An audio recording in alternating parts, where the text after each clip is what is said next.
Alrighty, quick garden tour. So we're going to start with the first harvest of actual almost radish looking radishes, as opposed to last year that looked funky. So these actually look okay. We've got the whole garden here. Did a little differently this year. Didn't just dump the seed packets like last year, and all my shit grew over the neighbor's wall, and she had free cantaloupe.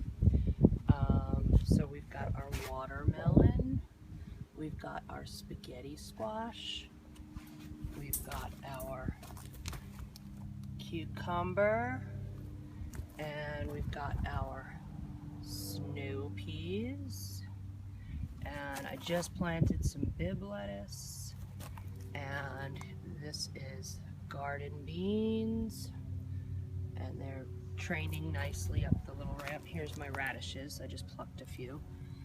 Let's see. Need a little more space, Steph. And transplanted rose bushes that were dying.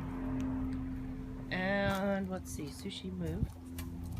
Sushi in her mohawk.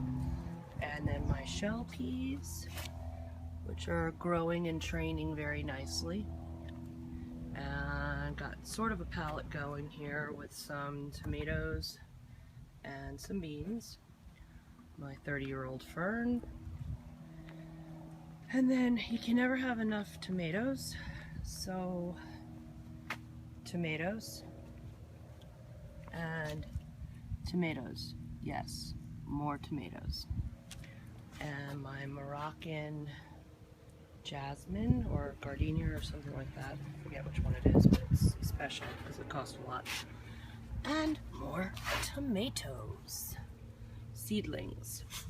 Then we've got I've got my arugula and my dill and basil seedlings, but I got a shit ton more on the counter inside. My oregano that I use all the time, and my rosemary.